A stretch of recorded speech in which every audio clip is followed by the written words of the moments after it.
Hello, so today we're going to be going over some recommended comps for the current patch 13.3. I want to get this out a little bit earlier, but I was a bit busy this week. But these are for the current patch of TFT. These are going to be the quote-unquote best, but I say recommended because these aren't necessarily going to be the strongest comps, but what I consider to be some of the more reliable comps that you can play in order to climb in the current patch. If you like my content, always remember, like and subscribe. A lot of you are returning viewers, so please make sure if you've watched a couple of my videos and they have helped you to like and subscribe because it does help me out as a small content creator. So what we're going to do is we're going to go through a top 3 non-reroll, a top 3 reroll, and then I'm going to talk about some honorable mentions that are very strong but also very conditional. And in total, that will give you around 9 to 10 comps that you can work with on your ranked journeys. So for our top 3, let's start with number 1, which is going to be an AD comp. That is Twitch. Twitch got a couple buffs, and Experiment in general is pretty strong this patch. I think a lot of people are overplaying Twitch, but it is a reliable, unconditional AD comp a lot of the time. Now here I have one rendition of it. There are many renditions of it because it's very flexible. I'll show you 2 extremes. This is one extreme where you have a lot of frontline upgrades and a lot of damage, so you play towards 5 Experiment. Typically you're going to have Mundo, Twitch, and then one of Nunu, Urgot or Zary as the other experiment bonus. A lot of times with these 2 you usually put Nunu as the other experiment bonus because you will get 3 hexes if you're at 5 experiment. A lot of times when you're playing this variation, however, you often don't really play around Zary, and a lot of times you have experiment +1, and that's where this comp goes from like a reliable top 4 into like a giga broken top 4. And you'll put experiment emblem on Vi. Vi works as a stun and helps out the front line, and then you experiment with the experiment emblem. You basically turn this into like everybody duplicates that's on an experiment hex, so you get a bunch of damage with Twitch and you get a bunch of other stuff with everybody else. When you think about items for this comp, Twitch really likes attack speed, so a lot of times you definitely need to guarantee a Gwinsu. There's different builds you can have. I always recommend, just because of item economy, a lot of times it's easy just to do like Last Whisper IE. Eventually you might want to move these onto a Caitlyn, who usually you put like crit items and a mana gen item on the Caitlyn. But either way, Twitch is pretty flexible as well with the items, because a lot of times even like a double Gwinsu and a Death Blade going full attack speed, you just want this Twitch to ramp up and then he starts melting everybody. He's also really good with a lot of the anomalies. A lot of the AD anomalies got buffed, stuff like things that give him AD or extra attacks or speed or anything like that is really good. But a lot of times you don't really want to put anomaly on Twitch here. You'll put anomaly on your front line. You're relying on Mundo to be the frontline unit, and you just want like giga frontline items on him. Sometimes you could put utility on him if you feel very comfortable in your spot, but something like Warmogs, Dragonclaw, where is it? Like, you know, think about like maxing out your armor and your HP to make sure that the Mundo stays alive as long as possible, because it's pretty important when you're doing this type of build because your front line is a little bit lacking in terms of the units that are there. Additionally, if you don't have an experiment +1, you just want to play around 3 experiment, you can drop some of these other units and you can play a little bit more reliably around, like, you know, stuff like this, which is why it's very flexible. You can fit in Scrap as well as some extra pit fighters, and you can play this type of board that gives you a lot more frontline. This is a variation where you don't really need an emblem. You can play a lot of different forward costs, and you can stabilize around some Scrap shielding on Echo and Gangplank. Oh, sorry, this should be a Vi. And then you could still have Vi as like a secondary damage dealer or carry, but she's usually reliable for the stun. And because you're playing 2 units that stun, it usually stalls out your Twitch to get his Gwinsu stacking so that the Twitch can basically just melt everybody and do a bunch of damage. Additionally, there's a variation of Twitch. This is the same one as last patch. This was the go-to last patch. If you needed to play Twitch, a lot of times you needed a Bruiser emblem. If you get a Frying Pan or any Frying Pan augment, that's a condition where you can easily unlock this variation of the board. That's a little bit easier to play. Basically, what you end up doing is just play 6 Bruisers. Bruiser on Mundo is really good because he scales his damage off HP, and the items remain very similar. Because you're playing 6 Bruisers, sometimes it might help to put a little bit more like interesting items on Mundo, like stuff like Crown Guard or other things, just because it helps out a little bit. In both of these setups as well, you can also tank Elise a little bit. Elise usually want mana gen items, so something like a Protector's Vow and Adaptive Helm works really nicely, because if she gets her cast off multiple times, that's multiple stuns. This board works really nicely because of all the stuns, so your front line could be a little bit less lackluster. This one, you're not relying too much on the stuns, you're just relying to out tank the opponent.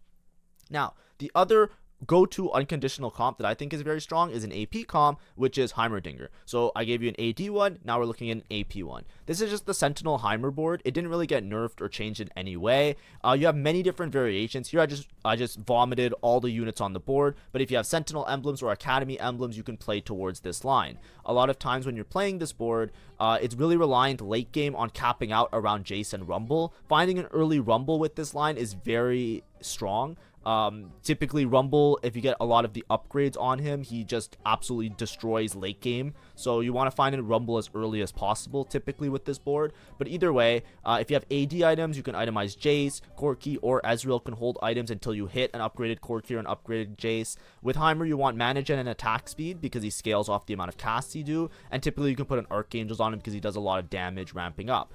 If you're playing a board and you don't have a Sentinel +1 or you don't have this particular variation, I always recommend, if you're starting out, that you play around 6 Sentinel in your early / mid game, just because it's very easy to like win rounds if you have a very strong front line, especially if you're a beginner player. But a lot of times, if you can judge your board really well and you have good damage, then you can drop some of the Sentinel units. Often you even drop Rebel, because even if Alawi is your main tank, it's not that much of a benefit. And then you could play stuff like this to fit into more high damage dealers, like if you have Jace 2, Corki 2, Rumble 2, right? Then you can drop down to like these 4 Sentinel variations that cap a lot higher around the 5 Academy. You usually want to put all your Academy items on frontline units, or the frontline Academy items on frontline units. Jace, you could just put like extra items on him. Usually can't build, but I like to go full crit. So something like, i.e. other glove item, maybe like a guard breaker is more realistic because you just want damage, and it gives some damage amp. And then also mana gen items are good on him because if he can cast, he does an absolute massive amount of damage. Crystal, usually in the front line still, even though the Jace nerfs happen. Frontline Crystal on the same side as your Jace and Heimer. They'll still get the attack speed buff a lot of the time. But either way, the respawning dummy is just really beneficial to be in the front line rather than the back line. It's just a really good benefit.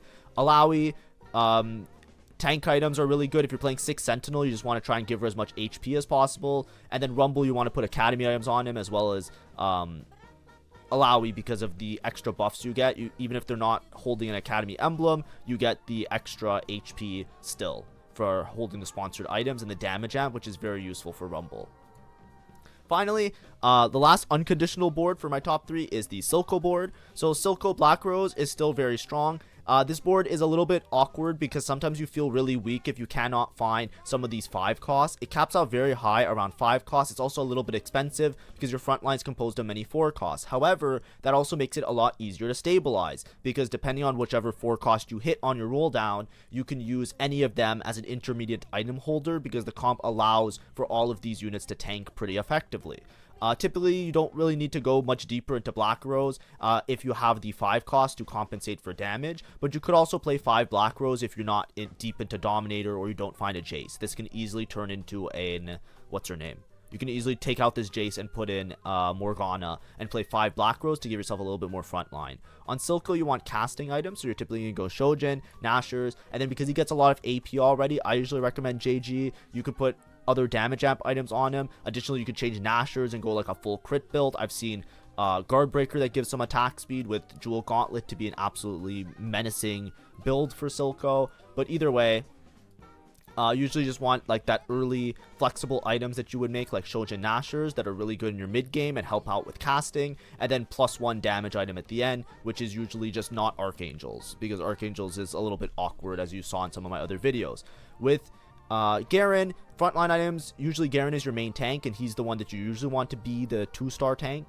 When you position Garen, a lot of times you put him with the Scion, just because the Scion gets the HP buffs, and you put the Scion on the edge, so it gets targeted first, and then the Scion basically just spawns and does his whole thing. And then a lot of times, if you have Mordekaiser, you're trying to get the Mordekaiser to live as long as possible, so you get your HP on both of them. Garen benefits from having HP, so putting on a Warmogs is really nice, as well as other frontline items. But typically, you're trying to put belt items on the Garen, but armor items are still fine. Like depending on what other people are playing. Usually you try and reach this board to carry around Silco and Mordekaiser. Mordekaiser's best item, if you can make it, is usually a QSS. I wouldn't recommend making it early, but that's fine. Either way, whichever units you hit, you can tend to itemize. If you feel like your front line is very strong and you're lacking damage with this build, you can also backline Elise, which does a bunch of damage to help compensate. Now, let's go through some reroll boards. Yay! So these are going to be 3 reroll boards now. So the first one I want to talk about is Zary. Zary is really strange because, well, I guess it's not strange. I'm not sure how strong it is, but I have a lot of faith in the comp, is what I will say. So I might be overvaluing this, but I think Zary reroll is a very consistent and strong comp in the current patch. When you play Zary, you play it like the old Kog'Maw line that was like a couple patches ago. You basically try and play 6 Watcher and you play 3 Firelight. Zary is all about attack speed. If you read her ability, basically she doesn't generate mana. It's basically the amount of auto attacks that she does, then procs her passive, which does this extra bonus physical damage or whatever. So you really just wanted to ramp up in attack speed. So what you do is you play vertical Watcher, so 6 Watcher, to make sure your front line is like impenetrable and lives forever. And then after that, your Zary will scale up with the effect of a Guinsoo. So often a Guinsoo or even double Guinsoo is good. Anger Issues is broken with this comp. So they just buffed Anger Issues and they just buffed Zary. A lot of people are talking about Anger Issues Zary. It's a prismatic where it turns all of your items into Guinsoos. It's typically bad on every single comp, but on Zary it's like the best in slot augment very clearly. If you ever see anybody use it, it's absurd how strong it is, because you forego the ability to make anti-heal and the ability to make like actual other items when you make the triple Guinsoo, excuse me, but the Zary just melts with more attack speed. The more attack speed she has, the zaps that hit nearby enemies often end up killing backline units and just doing a massive amount of damage. So because of her effect, you just want to attack as much as possible, and then she just, at one point when these scale up, she starts to melt. Now if you don't have Anger Issues, what I usually recommend is a Guinsoo's, some sort of damage item or utility item. I really like to put Deathblade on her because Deathblade got buffed as well, and I feel like it just works really well with her kit. And then often people will put Gunblade on her just to help with that whole synergy of keeping the front line alive as long as possible. With Scar, a lot of times I just put extremely strong tank items on Scar. So something like, where is it?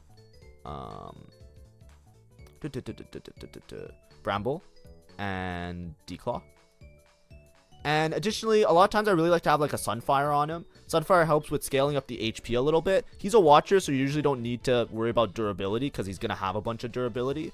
But Sunfire Cape is really nice because this Scar unit lives forever. And then with the Sunfire Cape, he basically just does a bunch of damage himself because he just keeps reapplying the burn on everybody. Additionally, you can also put Red Buff on Zary instead of like a damage item, because with her proc, she actually applies the burn to a lot of backline units. Something like Pyromania with Zary is really strong, so you should always look out for that as a viable option if you see that augment.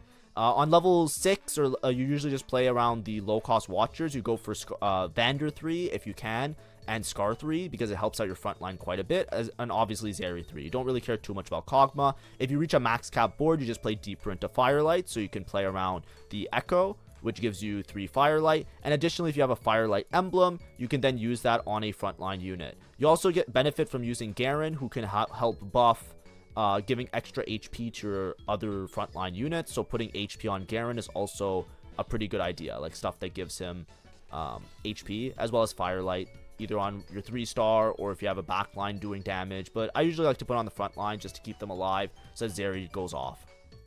Next, Ambushers. Ambushers is another reroll that I think is a little bit slept on. I think it's starting to pick up popularity this patch. I remember reading the patch notes and I saw buffs to Smeech and buffs to Camille and buffs to Echo, and I said to myself, well, if you're buffing 3 units in a line that was already like kinda okay, I'm pretty sure it's going to be really good. So I think this comp is very strong. It's very flexible as well. What I would recommend is rolling on level 7 though. I don't believe in this Camille unit that much. I believe a lot more in Smeech and Echo. I think if you have, like, at least when I see it, I haven't personally tried it out this patch because I haven't played that many games, but when I see it being played, usually the ones that pop off, in my opinion, is Smeech Echo. Camille 3-star is also important, but you can usually just prioritize around Smeech and Echo, which means that I want to roll at a higher odds. So I usually like to roll for this on level 7. It also gives you a good chance of finding the Jinx. Now, in terms of other ways to cap out this board, right now I just have 5 units. There's many different caps to this board. One of them is that you can just play around Sentinels with Scrap, because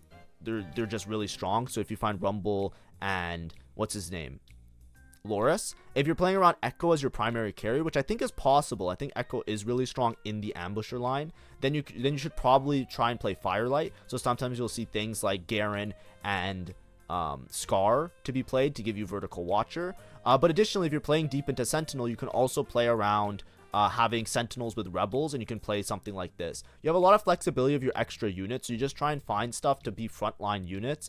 If you can make some tanky units, like let's say you're rolling and you have Prismatic Ticket, if you can hit like a Loris 3 or a Scar 3 in some cases, it really helps out, because then your units don't get aggroed instantly and they have a lot of free reign over the rest of the field. You also cap around a higher Scrap. But let's just go back to the main units while I talk about items. So I'm just going to go here. When you're thinking about Camille, I usually try not to play around Camille if I'm playing this line. I don't believe in it that much, but I think with some Ornn artifacts is really good. Something like Silvermere Dawn's Camille is still going to be really broken, and with the Camille buffs, it's going to be more relevant in the current meta, as well as some of the other ones that give a lot of crit chance, like Prowler's Claw. I think these are all really good on Camille. However, I would usually worry about just like general items. So a lot of times you want Hodge and IE or Hodge and other items. Even double Hodge is really nice on Camille. You basically want to stack some crit items to take, because even though Ambusher gives you the critical strike chance and critical strike damage and makes your abilities critically strike, you want to make the critical strike damage as high as possible, because all of these units, you just want them to delete and one-shot units. So a lot of times you don't have to make an IE, but it's fine.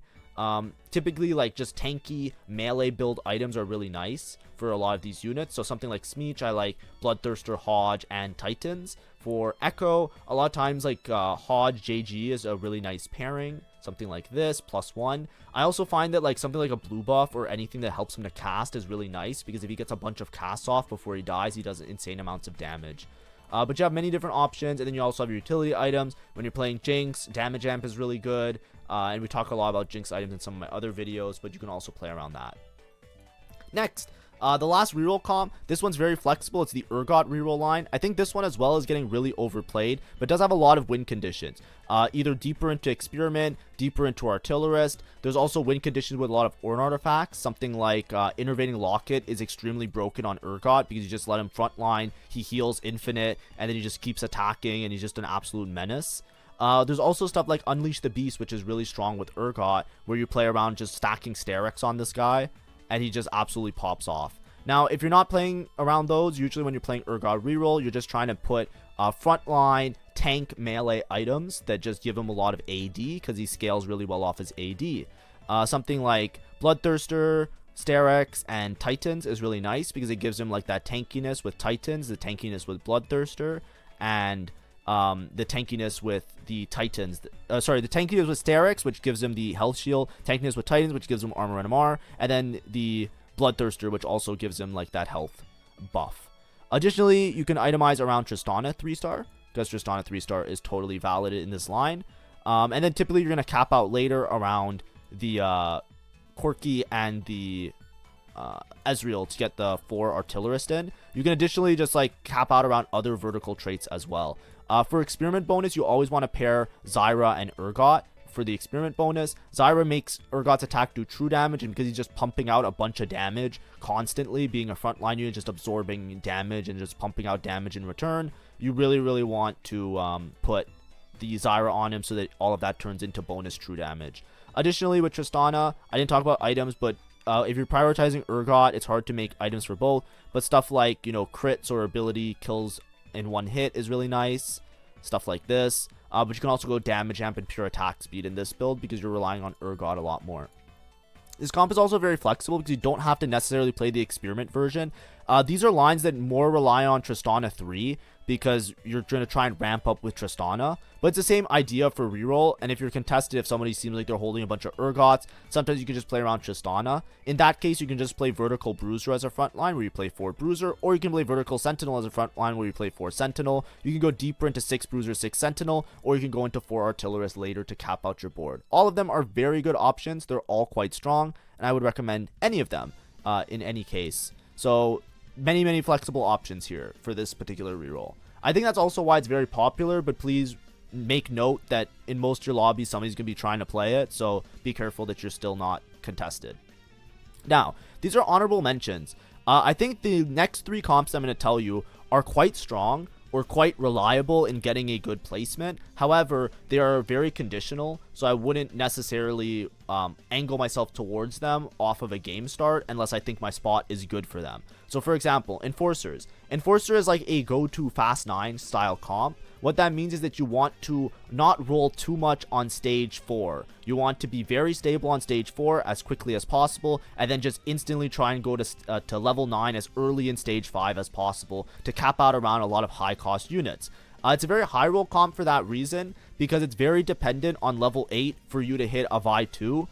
Basically the way Enforcer works is every time you kill a unit that has a wanted tag on them or whatever, you get a bunch of attack speed. So after you kill some of your opponent's units, this board pops off and absolutely destroys everybody. It's very dependent in late game to have a Caitlyn. In your mid game, you can get by without a Caitlyn, but late game, you really want to have Vi 2, Caitlyn 2, and then if you have this type of setup, you're probably going to go first in your lobby. So of all the conditional traits or boards that you can play that have like some sort of like win condition, quote unquote, I would say Enforcer is one of the stronger ones, which is why I'm putting it in the first of the honorable mentions. Now, what I will say is that if you're not win streaking, if you don't have a lot of HP, if you don't have a lot of gold, I would not play towards Enforcers. Something that does help out a little bit is the Enforcer emblem, because Enforcer emblem gives you the opportunity to have a secondary carry in the form of Mbessa, and it also allows you to fit in a little bit more frontline on level 8. The problem with this board isn't the board on level 9. It's not that Vi 2 isn't strong, it's not that Caitlyn 2 isn't strong, it's that Vi is very hotly contested. A lot of people buy Vi's to put on the board because she does this really good stun. Additionally, if you don't have a lot of HP, and you don't have a lot of gold, if you're just sitting on level 8 without a Caitlyn, without these 5 costs, you don't have a lot of frontline. And without the Enforcer emblem, it's hard to fit in the front line in order to play it properly. Because if you're playing 6 Enforcer without a Caitlyn, then you have to play a random Camille.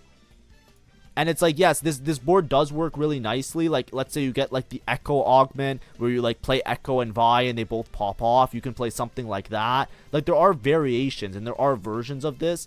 But if you don't have Vi 2 and she dies instantly, and you don't have like other units 2 start and they die instantly, these group of 5 aren't going to carry you to level 9. They're going to die as well.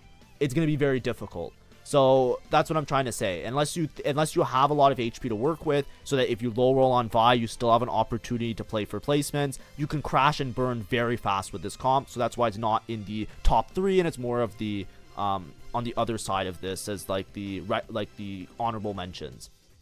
Another honorable mention is Rebel. I have a lot of faith in Rebel. A lot of people don't. I think it's quite strong because I think Rebel can cap very high if you hit Jinx 2, right? Jinx 2 with Rebel, you're pretty much winning the lobby. Jinx, you're usually on mana items, and then you can go like full crit or something crazy like that, or you can go for like double Death Blade, like full damage amp and AD. Either is fine, but Jinx is very strong. If you hit a Jinx, you can often just play towards Rebel. Zoe takes a lot of time to do damage. Usually with Rebel, you put Gwynsu on her and then some sort of damage items because you want her to try and snipe the backline. So a lot of times I like to put like JG Guardbreaker, some sort of build like this.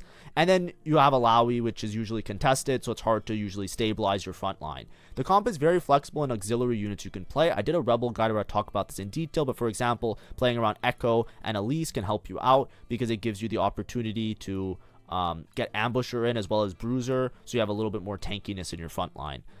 This comp is very strong if you hit Jinx. If you don't hit Jinx, it's not like an instant lose in my opinion. I think some people say that it is a lose if you don't hit Jinx, but in my opinion, I feel like you could still play for a top 4 with a board like this. It is very rough, but it's not like an instant 8th a lot of the time because Zoe is not as contested. She is a little bit more contested with Sorks now, Sorks doesn't make the honorable mention list here because I think there's too many conditions for that to be like a Giga win out, right?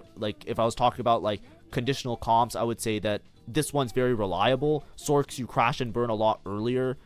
So there is an opportunity for you to be able to make it to Jinx with this comp. But I wouldn't necessarily angle myself towards this. This is like the plan B, right? This is like, I was trying to play Heimer and I didn't hit. I was trying to play Silco and I didn't hit.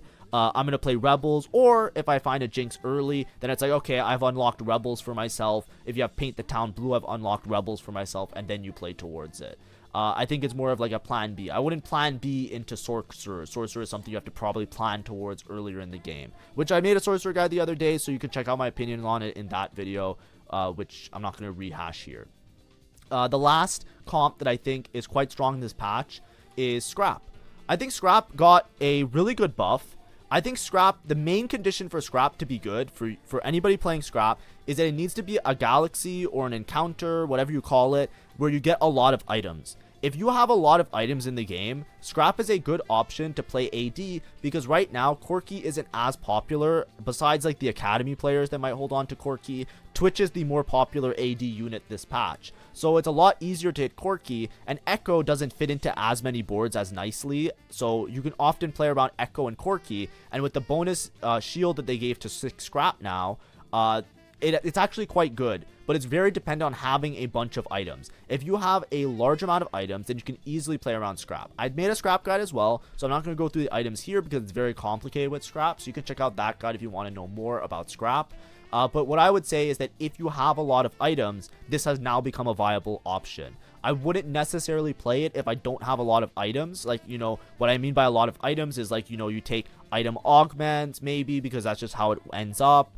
The Galaxy drops a bunch of items. So for example, think about like Vi Galaxy that gives you 2 components off rip. And your spot has to be quite good for Scrap. I still don't think it's very stable unless you find an early Rumble. It is very dependent on finding Rumble. I would say for sure, but if you have a lot of items, a lot of times you can stabilize well enough, especially if you're high rolling, to make it to level 9 and play around it. So this is just something I wanted to mention in the honorable mentions. Of course, there's many other boards that you can play around. Sorcerers are very strong, obviously, but I think Sorcerers is really dependent on Emblem as well as high rolling. I've seen people with Sorc Emblem and not being able to find LeBlanc and they go instant 8th every time. It's very risky. I'd say it's even riskier than playing around Enforcers in some cases. You know, obviously, like there's Quick Striker boards that are strong, Pit Fighter boards that are occasionally strong, Conqueror boards that are occasionally strong, but in terms of my top 9 of what I think would be most helpful for people to climb, these are the 9 that I would go to first, and then I would look for other options after I run through these once in my head. Anyways, thanks for watching. Hopefully it was useful. I wanted to have this video out a couple days ago, but I was super busy, and I didn't get to play the patch on the day of the patch, and I'm busy today as well. I'm still working on the anomaly and augment guides. Those ones are just a little bit more involved and need a lot more editing. So as soon as those are done, they should be done in the next day or so. I was hoping to have them out today, but obviously I'm doing this guide because I forgot that I had to do it.